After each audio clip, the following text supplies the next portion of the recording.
अच्छा जी, अब हम लोग अगले फंक्शन पे आते हैं, फाइंड। तो इसके अंदर हम लोग पहले 2-3 वैल्यूज हम लोग इंसर्ट कर लेते हैं, 4 वैल्यूज इंसर्ट कर लेते हैं। तो 4 वैल्यूज इंसर्ट करने के बाद हमारे पास लिंक स्ट्रक्चर किस किस्म का होगा कि हमारे पास टी जो है वो बी को पॉइंट कर रहा होगा, और जी जो है वो डी को पॉइंट कर रहा होगा, और हेड के अंदर जो है वो हमारे पास जी वाली नोड का एड्रेस होगा। इसी तरह होगा ना? हाँ। हाँ जी, बताएं अब टेम्प कैसे काम करेगा, ये सॉरी फाइंड कैसे काम करेगा। अगर हम लोग यहाँ पे लिखते हैं U dot find x,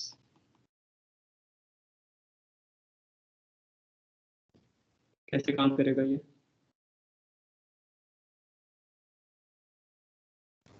sir एक पॉइंटर ले लें, उसको उसमें हेड का एड्रेस स्टोर करवा दें, उसकी डेटा उसका डेटा पार्ट चेक वन करें। बाय वन बाय वन, एक टेम्परेरी पॉइंटर ले लिया, उसके अंदर फर्स्ट नोड का एड्रेस स्टोर करवा दिया।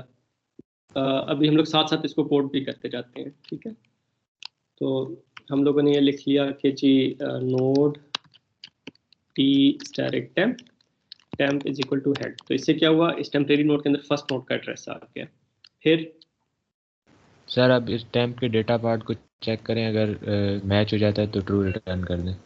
तो if temp dot data is equal to val, तो फिर जो है वो हम लोग रिटर्न ट्रू करा देते हैं। अगर नहीं होता तो फिर सर इसके अंदर इसके नेक्स्ट पार्ट के अंदर जो एड्रेस पड़ा है वो स्टोर कर दें, temp is equal to temp dot next. ठीक है, अगर ये नहीं होता तो temp is equal to temp dot next. तो इससे क्या होगा हमारे पास, इस तरह अगर हम लोगों ने एक्स को फाइंड किया तो टेम्प डॉट डेटा में जी पड़ा हुआ है, जी जो है वो हमारे पास वैल के इक्वल नहीं है, तो हम लोगों ने टेम्प के अंदर क्या किया, टेम्प को नेक्स्ट एड्रेस पे लेके टेम्प के अंदर जो है वो अब हमारे पास जो है वो क्या हो जाएगा, डी वाली नोड का एड्रेस आ जाएगा। यस सर, और एक इस पे ऊपर वाइल का लूप भी लगेगा। ठीक है, तो ये इफ एल्स को वाइल लूप में डाल दें। यस सर, जब तक टेम्प का नेक्स्ट पार्ट नल नहीं हो जाता। While temp dot next is equal to, is बल्कि not sir equal to next नहीं, खाली टेम्प। खाली temp, while temp is not equal to null. ठीक है, तो जो आप लोग जो लिखवा रहे हैं बस वही मैं लिखता जा रहा हूँ। तो let's figure out if it works.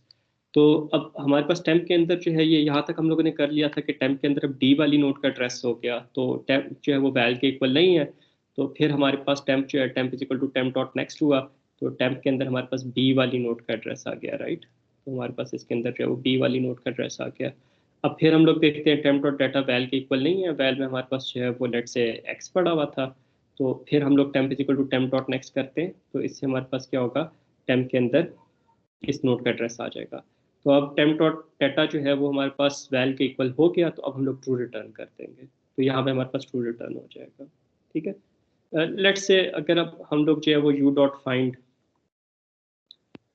सी करते हैं, ठीक है? तो वी नो के हमारे पास अभी लिस्ट के अंदर सी नहीं पड़ा हुआ, तो हम लोग एक्स तक जब पहुंचेंगे तो अब टेम्प डॉट डाटा जो है हमारे पास सी के इक्वल नहीं है, तो अब हम लोग क्या करेंगे, temp is equal to temp dot next करेंगे। तो अब टेम्प के अंदर क्या आ जाएगा, टेम्प के अंदर अब हमारे पास जो है वो नल आ जाएगा, राइट? इसके अंदर जो हमारे पास नल आ जाएगा।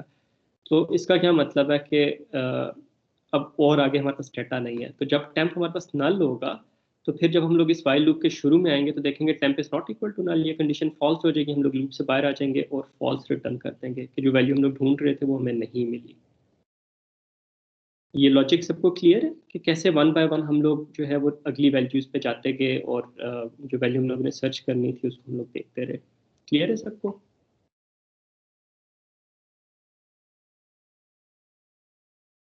इसमें अगर आपको कोई कंफ्यूजन हो तो प्लीज आस्क। सर ये इंसर्ट वाले फंक्शन में जी बेटे। सर जो हमने इफ एल्स वाली स्टेटमेंट लिखी है पूरी, उसकी जगह हम सिंपली ये नहीं कर सकते थे कि हम temporary is equal to head करके उसके बाद हेड इज इक्वल टू वो कर दें temp temp dot next is equal to head करके फिर नेक्स्ट लाइन में head is equal to temp कर दें, क्योंकि ऑलरेडी हेड तो नल है ना। तो सर इफ एल्स वाले की जगह वो नहीं लिख सकते थे जिससे हमने स्टैक में यूज की थी? तो अभी उसी तरह अपडेट कर दिया ना, अभी आपको कोड नजर आ रहा है, ये ठीक है? इसी तरह कह रहे हैं आप? यस सर, रेंटेड आप भी ठीक है? अच्छा चलो कोई नहीं, एग्रीड। यस सर ठीक है, थैंक यू। Thank you. अच्छा, तो ये हमारे पास जो है वो फाइंड का फंक्शन हो गया। अब आगे हम लोग चलते हैं।